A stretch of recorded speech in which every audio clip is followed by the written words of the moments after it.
Hi, I'm Su Gim Goh from F-Secure, Security Advisor for Asia Pacific, here covering from India to Japan to Australia. So I'm from the F-Secure labs representing, and today I'm sharing different threats we see around in the world. So particularly in India, we have actually created this report to actually showcase some of the threats we see not only from a global point of view, but actually in India as well. So starting from, let's talk about the PC threat landscape. So in the PC threat landscape, around the world, what we see is a lot of the old-aged malware like Down the Dub, aka Configure, still targeting 31% of today's malware. So what happened is, in India, as a comparison, we also see Down the Dub as being one of the higher malware types that we see. Now, why are you be asking me, why is Down the Dub or Configure an issue? The reason is because these guys, they have been out there for the past 5-6 years now. So usually, it will be very shocking to still see traditional viruses like this still visible as the top in the world. So what this shows is actually pretty much there's a lot of PCs most likely still using Windows XP and unpatched, basically for many reasons, either legacy applications or probably pirated as well, so that they can't be patched in many ways. The other thing that we have observed is also, for example, India suffer a lot in terms of botnets. We have seen malware today infecting a lot of botnets. Basically taking care of infecting these PCs and making them part of a botnet. In India, we see as much as 2/3 of this malware are actually botnet based. What it means is if you get infected and you're part of the botnet, you are actually being controlled. Your PC will be controlled to do things a hacker wanted to do. For example, you could do a denial of service attack, a DDoS, sending spam, or doing a Bitcoin mining. So a botnet is like losing, if your computer is part of a botnet, it's like losing it for control by somebody else doing bad things, borrowing your PC resources, borrowing your infrastructure, your connection to do bad behaviors. Now when we're coming into mobile malware, so this is a big topic now. A lot of smartphones are on the rise. Prices have gotten so cheap. Everybody today in the market in India, small cities, big cities, their phone and the price point has actually come as close as feature phones already, which means everybody with a smartphone and some kind of operating system. And when that happens, most likely they're Android based. That will be a very prime platform for the bad guys, the hackers, to actually write some kind of malware attacking them. Well, if you look at it this way, PC sales are declining. So the next thing in this market will be tablets, smartphones, and even what we call the cheaper smartphones. And what that means is they're most likely Android installed or some variants of Android. We have seen 99% of the attacks today are focused on Android platform. For example, in April, May, June of 2014, we have seen 295 new types of Android malware being created.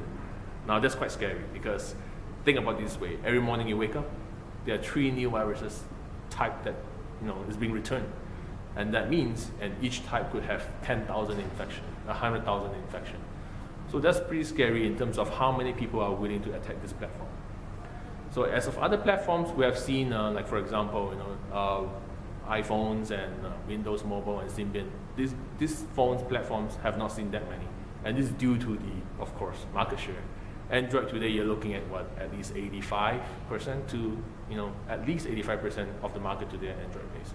So as a hacker point of view, to make the most bang for the buck, to make more money, and they're usually profit motivated, the first thing they will do is create things for this market, which is 85%. It's a very, very good market to make money. Now, good? Yeah, go ahead. When you talk about mobile malware in India, this is even more interesting. In India, what we see is malware that is actually targeting the mobile platform, and they are actually stealing or sending premium content SMS.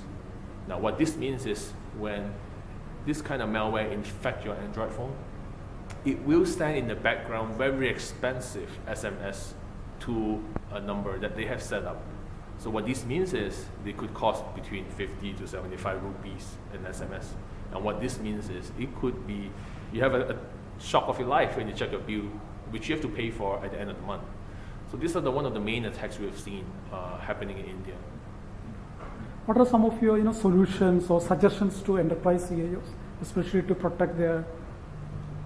So some of the solutions that I advise enterprise taking is especially the small, medium enterprises, and especially if they don't have a full-time person to look at security for the company. And how do you control all these small, medium kind of enterprises that are appearing? How do you control the phones? So this is something that we think is important. Is for example, make sure that they use some kind of a management software for the phones. For example, BYOD. You have now bring your own devices is such a big deal now. So how do you manage them? So F-Secure, we actually have a product that actually does that. We call them Protection Service for Business, or PSB. It's a cloud-based solution that you can use on all platforms, from Mac, PCs, Android, and iPhones.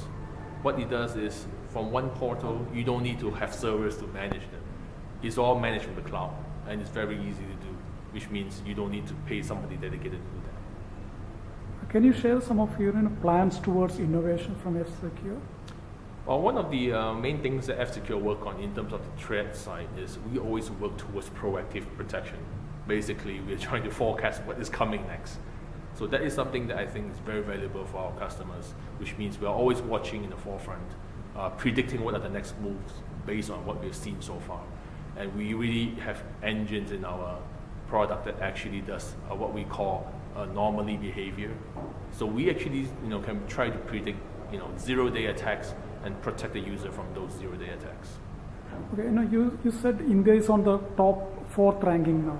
Why is that happening? Is it because of Indians are not using protection or the security solutions, or is it because of lack of awareness? Well, India is now ranked 4th in terms of the mobile malware, being the nation that actually has more infrastructural upgrades. We're talking about 3G, 4G, more connectivity, more broadband, and more smartphone. That definitely contribute the number of internet users. And of course, awareness is the main thing. Most of the users today, they feel the smartphone is just a phone. But little do they know that the smartphone actually has more data and more data collection point than the PC or laptop. Because you're talking about GPS, different data location, metadata that people can extract from there. So it all boils down to the awareness, how carefully they use the phone and where they use it, how you download an application. So that's something important for the users and the consumers.